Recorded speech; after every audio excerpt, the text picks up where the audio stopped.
तकरीबन 3 लाख लोगों की आबादी वाले उस शहर में गरीब परिवारों की एक बस्ती है। यहाँ पर ज्यादातर मिल या कारखानों में काम करने वाले मजदूरों के घर हैं। शहर में होने के बावजूद ये बस्ती शहर से बहुत दूर है। सुविधा के नाम पर किराने की 4 छोटी-छोटी दुकानें हैं जो घरों से ही चलती हैं और मजदूरों की उधारी पर टिकी हैं।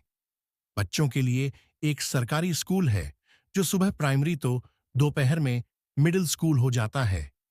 बस्ती के सभी बच्चे, चाहे वह लड़का हो या लड़की, इसी स्कूल में पढ़ते हैं। राजू भी इसी स्कूल में 5वीं जमात में पढ़ता है। राजू का घर एक कमरे और एक रसोई वाला है। घर में मम्मी पापा के अलावा कोई नहीं है। वह छोटा था तभी उसके दादा दादी की मौत हो गई थी। हाँ, दूसरे शहर में नाना नानी जरूर रहते थे। उनकी माली हालत भी बदहाल ही थी और शायद इसी बात के चलते उसका मामा बचपन में ही घर छोड़कर भाग गया था। रोजाना की तरह उस दिन भी राजू स्कूल गया था। पिताजी किसी कारखाने में काम करते थे और आज उनकी छुट्टी थी। राजू के स्कूल जाने के बाद उसके मम्मी पापा खरीदारी करने के लिए अपनी मोपेड पर शहर चले गए। राजू बाजार जाने के बाद अक्सर कुछ कुछ गैर जरूरी सामान खरीदने की जिद किया करता था। इसी के चलते उसके स्कूल जाने के बाद बाजार जाने का प्रोग्राम बनाया गया। वैसे राजू है भी शरारती लड़का। क्लास के सभी बच्चे, खासकर लड़कियां, उससे बहुत ज्यादा ही परेशान रहती हैं। कुल मिलाकर राजू की इमेज एक बिगड़े बच्चे की ही है। कुछ ही दिनों के बाद त्योहार आने वाले थे। इसी वजह से खरीदे गए सामान कुछ ज्यादा ही हो गए। राजू के मम्मी पापा मोपेड पर ठीक से बैठ भी नहीं पा रहे थे। तभी सामने से तेज रफ्तार से आती हुई कार के सामने राजू के पापा अपनी गाड़ी को कंट्रोल नहीं कर सके और कार से भिड़ गए। भयानक हादसा हुआ और राजू के मम्मी पापा दोनों ही इस दुनिया को छोड़कर चले गए। रिश्तेदारी में ऐसा कोई था नहीं जो राजू को ले जाता, उसे सहारा देता। सो नाना नानी ही उसे अपने साथ ले गए। पिछले 10 सालों में यह शहर काफी बदल चुका है। संकरी सी पतली गली में पक्की सड़क बन गई है। गली के दूसरे छोर पर पार्क बन गया है।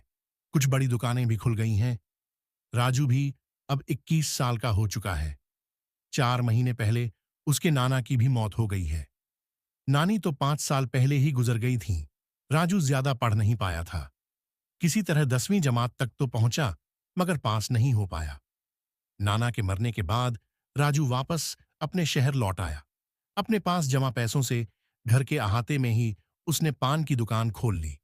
बढ़ी हुई दाढ़ी और डील डॉल के चलते राजू पहली नजर में गुंडों सा दिखता था। रही सही कसर उसके बोलने का अक्खड़ अंदाज पूरा कर देता था। उसके कारनामे थे ही ऐसे। अपने साथ प्राइमरी स्कूल में पढ़ने वाली सभी लड़कियों के नाम उसे अभी तक याद थे। उनमें से अगर कोई लड़की उसे राह में अकेली मिल जाती तो वह हाथ जोड़कर बीच सड़क पर खड़ा हो जाता और पूरे दांत दिखाकर उसको नमस्कार कहता। कई बार लड़कियों ने इसकी शिकायत अपने घर वालों से की, लेकिन मोहल्ले में बैठकर कौन झगड़ा ले। किसी ने भी कुछ कहने की हिम्मत न दिखाई। मोहल्ले वालों की सहनशीलता या बुजदिली को देखकर राजू की हिम्मत दिनों दिन बढ़ने लगी। अब उसने अपनी दुकान में एक बड़ा सा म्यूजिक सिस्टम भी लगवा लिया था। म्यूजिक सिस्टम पर लड़कियों को परेशान करने वाले गाने ही बजाए जाते थे। अब पिछले शुक्रवार की ही बात लीजिए। ये शर्मा जी की लड़की, जो कभी राजू के ही साथ पढ़ती थी, लाल रंग का सलवार सूट पहनकर जा रही थी। तब राजू ने अपने म्यूजिक सिस्टम पर तेज आवाज में गाना लगा दिया। लाल छड़ी मैदान खड़ी। ऐसे ही जब गुप्ता जी की लड़की किसी फंक्शन में जाने के लिए चमक दमक वाली ड्रेस पहनी हुई थी, तो साहब उसको देखकर गाना बजा रहे थे। बदन पे सितारे लपेटे हुए, ओह जाने तमन्ना किधर जा रही हो। कोई सीधे सादे कपड़ों में लड़की आती हुई दिखाई देती तो गाना बजता, धूप में निकला न करो रूप की रानी, या दिल के टुकड़े टुकड़े करके मुस्कुराकर चल दिए। मोहल्ले की सभी लड़कियां परेशान हो चुकी थीं।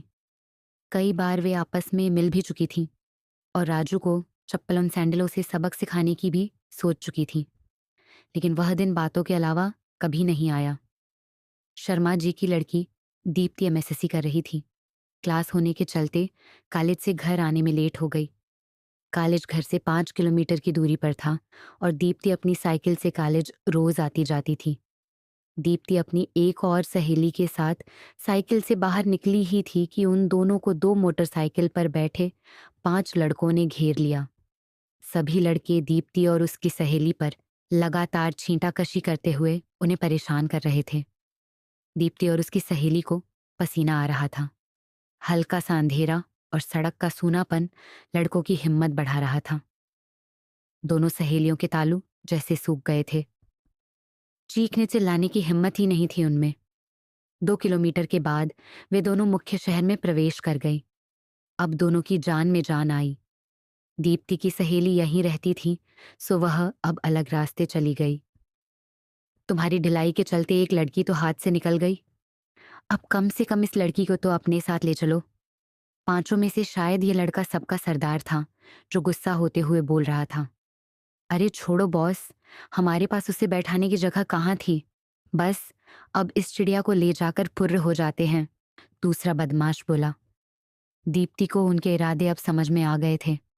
उसकी धड़कनें एक बार फिर तेज चलने लगी। आंखों के सामने अंधेरा छाने लगा। उसने हिम्मत करके अपनी साइकिल की रफ्तार बढ़ा दी। किसी तरह दीप्ति अपनी गली के नुक्कड़ तक पहुंच ही गई।